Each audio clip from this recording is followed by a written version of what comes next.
Hello, how are you doing? I'm all right. Where you joining us from tonight, Queen? I am from Columbus, Ohio. Columbus, Ohio. And judging by your beautiful face, I would say you would be one of the dark-skinned sisters. Yes, I am. Now, I want you to lay it down because you're the first dark-skinned sister I think we spoke with today. So you got to lay it down. What is going on? Are y'all being mistreated by the light-skinned folks? Are y'all just too aggressive? Do y'all assume people don't like you because you're dark without giving them a chance to show that they're not trying to discriminate against you?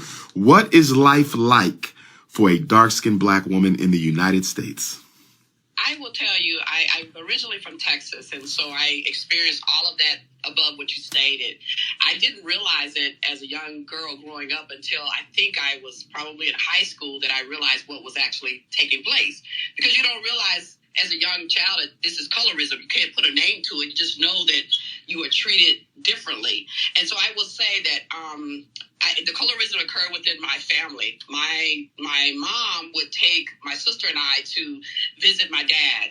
My sister is a lighter skin, so she would be considered a brown skinned young lady. And so we would go to visit my dad. And so my aunts on my dad's side would come to the car and they'd grab my sister, her name's Linda, and they would take her inside. And my mom would have to routinely say to them, well, what about Felicia? Wow. That's my dad, and that's my dad's family. And so that's when I started realizing that there was a difference, mainly within in the context of my family. Now, fast forward, I have two daughters, and interesting enough, and you know how the genes are, my oldest daughter is a darker skin as I am, whereas my youngest daughter is considered brown skin. And as both of them were growing up, she experienced the same things in school. I saw my oldest daughter, struggle with the colorism in school, and it was just so disheartening because it brought back all of the memories of what I experienced in school and with my family. And I even witnessed that even with our family now, that often I'd have to say, oh, but Taylor is beautiful as well. And I think she's beautiful. She's a dark-skinned young lady. She has the most beautiful spirit. Same as my younger daughter. She's a brown skin, but she's beautiful as well. But I have to remind people that both are beautiful in their own way. So it's been just all through my life, and then I can see it playing out in my children's lives.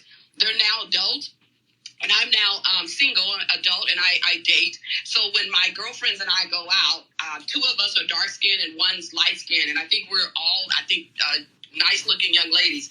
Whenever we're out, 99% of the time, if a gentleman comes up, he's going to go to the lighter skinned young lady to talk to her. And so my darker skinned girlfriend, we kind of comment on that, and we've shared that with our lighter skinned friend, and she doesn't see it. I mean, she just does not see it. I don't think she's intentionally saying that. She's just been on that lighter skinned side and had probably, more privileges than we have. I can't say that to a fact, but I would assume so. But in my dealing with it, sir, I have come to a decision that this is who I am. This is how God made me, and that I'm stronger by it. I don't agree with the colorism, but I'm stronger by it. In my professional career, there's been times when I've had to walk into meetings and I'm introduced, and it's an all-white male room, and they're saying, okay, where's Felicia? And I'm sitting there. Wow. And sometimes overlooked, and have to really just gather the strength on the inside and say, I know who I am. I know what I bring. I know that I'm prepared, and just work through that. And I think it creates a lot of strength and awareness on the concept of regarding whether we're considered to be mean or angry. Yes, and it's unfortunate, but I've had to adjust my body language, adjust what I'm saying, how I'm communicating, because it can be perceived that because I am a darker skinned woman that I am coming off mean or in that regards. And it's not until people say, oh, I got to know you and realize that's not, that perception is not true of you. And so there's just been a lot of battles, but I think as you go through battles, you become stronger. And so that's what I hope I'm passing on to my daughters, that never allow people to define who you are just because of your skin color. Never allow anyone to put a period behind your name, to say that you can't achieve, can't attain, can't rise to the level that God has ordained for your life. And so that's the motto that I live by. Wow.